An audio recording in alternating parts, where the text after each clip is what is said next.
Hello friends, welcome to the another session of manufacturing engineering 1। Last session में हमने study किया था about the extrusion process. आज हम स्टडी करने वाले मेटल फॉर्मिंग प्रोसेस।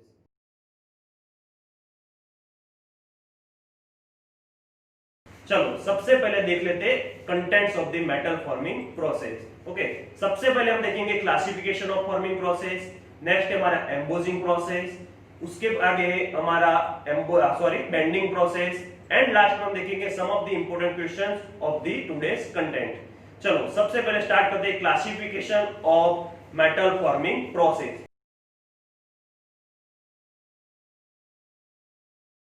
तो क्लासिफिकेशन की बात की जाए तो there are total 4 types of metal forming process. सबसे पहला है हमारा कर्लिंग ऑपरेशन, सेकंड है हमारा बल्जिंग ऑपरेशन, थर्ड वन है स्ट्रेच फॉर्मिंग ऑपरेशन, और लास्ट है हमारा ट्यूब फॉर्मिंग ऑपरेशन। सभी ऑपरेशंस के बारे में हम डिटेल में स्टडी करेंगे।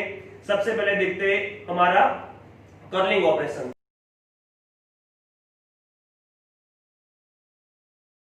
चलो कर्लिंग ऑपरेशंस की बात की जाए तो जनरली कोई भी मेटल के रोड को या थिन शीट्स को हमको बेंड करना होता है, कोई सर्टेन डिस्टेंस पे हमको बेंड करना होता है, तब ये प्रोसेस हम यूज करते हैं। देखो ये प्रोसेस कंप्लीट करने के लिए हमने देखता है हम फिगर में कि अपर डाई, लोअर डाई और पंच की जरूरत पड़ती है।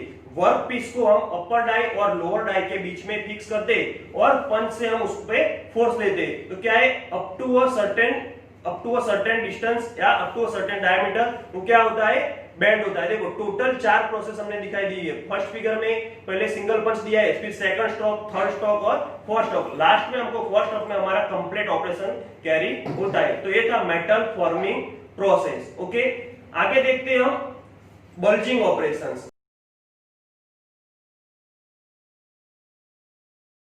अब बल्जिंग ऑपरेशंस की बात की जाए तो जनरली हमको कप से प्रोड्यूस करना हो, जो जगह पे हमको कप से प्रोड्यूस करना हो वहां हम बल्जिंग ऑपरेशंस का यूज करते हैं। जनरली बल्जिंग ऑपरेशंस कैरी करने के लिए हम बल्जिंग पंच यूज करते हैं। अब बल्जिंग पंच की बात की जाए तो बल्जिंग पंच का मटेरियल्स जनरली रबर मटेरियल्स होता है। क्या होता है, रबर मटेरियल्स का बल्जिंग पंच होता है। डाई की कैविटी है, डाई की कैविटी के साइड में हमने देखो वो अलाइनमेंट प्लेट्स दी गई है, अलाइनमेंट प्लेट्स के साइड में हमने क्या किया, हमारा रॉ मटेरियल प्लेस किया है। जब और ऊपर से बल्जिंग ऑपरेशन में बल्जिंग पंच है, बल्जिंग पंच का जब हम ऊपर से कंप्रेसिव फोर्स देंगे तो क्या होगा, जो रबर मटेरियल से, तो रबर मटेरियल क्या होगा, जो डाई की कैविटी में फिल हो जाएगा। जब रबर मटेरियल डाई की कैविटी में फिल होगा तो उसके साथ साथ हमारा रॉ मटेरियल भी क्या होगा, वहां डाई की कैविटी में फिल हो जाएगा और हमको ये प्रॉपर शेप मिलेगा। देखो हम देख सकते हैं कि फिगर में the bulging operation, this process is used to expand the portion of cup shape. Cup shape का जो पोर्शन होता है उसको एक्सपांड करने के लिए यूज करते हैं। In this process 2 part die is used. देखा है हमने कि 2 पार्ट्स डाई के है, 2 parts die is used. Force is applied on the top part of the rubber or plastic material in the die and product is placed in between rubber and die with blow punch and last में हमको desired shape product का मिलेगा। तो ये था हमारा bulging operation. अब हम देखते हैं आगे stretch forming operation.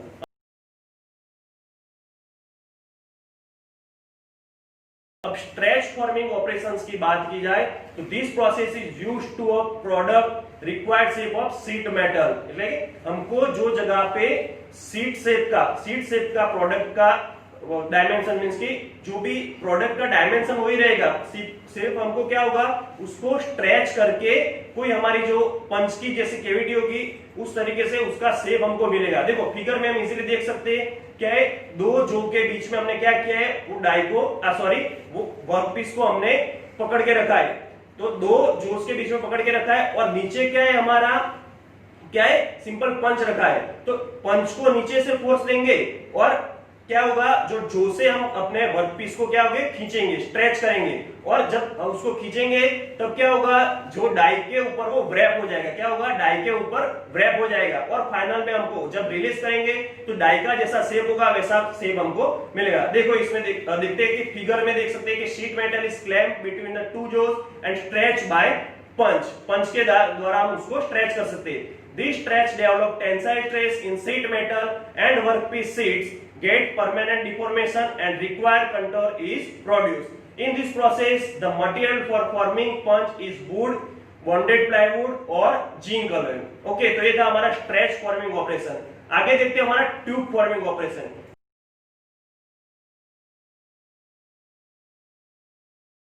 Tube forming operation after the tube drawing use करते हैं। ओके, ट्यूब ड्राइंग ऑपरेशन हमारा कंप्लीट हो जाएगा। उसके बाद अगर हमको कुछ मॉडिफिकेशन करना हो, उस जो ट्यूब का मैन्युफैक्चर हमारा हो गया है उसके बाद उसको मॉडिफिकेशन करना हो, तब हम ट्यूब फॉर्मिंग ऑपरेशन करते हैं। देखो हम फिगर में देख सकते हैं कि ट्यूब फॉर्मिंग ऑपरेशन हमको उसका डायमीटर इंक्रीज या डिक्रीज करना हो, उसके एक माउंट पे बॉल माउंट लगाना हो हमको, तो ये ऑपरेशन हम कैरी करते हैं। देखो फिगर में देख सकते हैं कि tube forming operation, under this process the operation like bending of tube, ball mount at tube end, reduction and increase in diameter of tube can be easily done. तो टोटल हमने देखो अलग अलग 4 टाइप्स के शेप हमने दिखाए figure के अंदर, तो टोटल 4 ऑपरेशन दिखाए गए। इस तरह हम ट्यूब फॉर्मिंग ऑपरेशंस कैरी करते हैं। ओके, तो ये सब था अबाउट द फॉर्मिंग प्रोसेस। अब हम आगे देखते हैं एम्बोजिंग।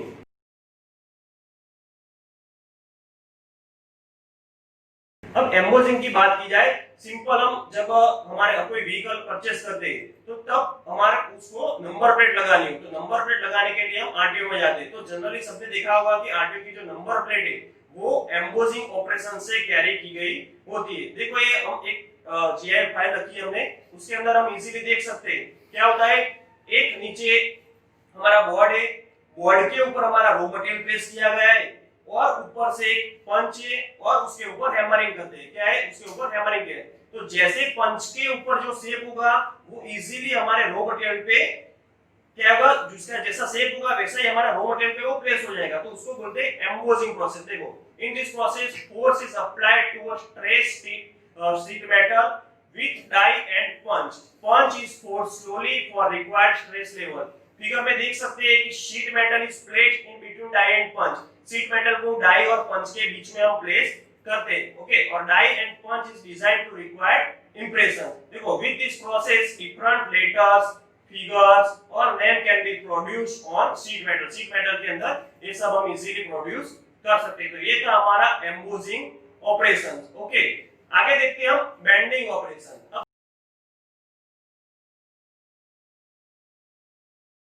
बेंडिंग ऑपरेशंस की बात की जाए तो जनरली कोई थिन शीट्स हो या थिक शीट्स हो, उसको up to a certain level bend करना हो तब हम बेंडिंग ऑपरेशंस का यूज करते हैं। देखो bending is a metal process by which a straight length is transferred into a curved length। straight length तो उसको curved length में हम ट्रांसफर करते हैं और it is a very common forming process। है common forming process है for changing sheet and plate into a channels, drums, tanks, etc. Okay, design the bending operation. The outer surface of the material is in a tension and the inside surface is compression। जब हम bending operation करते हो तब उसकी outer surface क्या होती है, tension होती है और इनसाइड सरफेस में कंप्रेशन आता है। तो ये था हमारा बेंडिंग ऑपरेशन।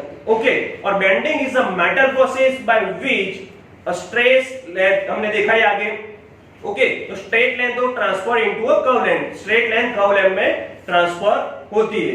ओके, तो ये था हमारा embossing and bending operation. Okay, तो ये सब थी हमारी metal forming process, embossing process and हमारी बेंडिंग प्रोसेस। ओके, अब हम लास्ट में हमने देखेंगे some of the important questions of today session. Okay, तो ये सब है हमारे some of the important question.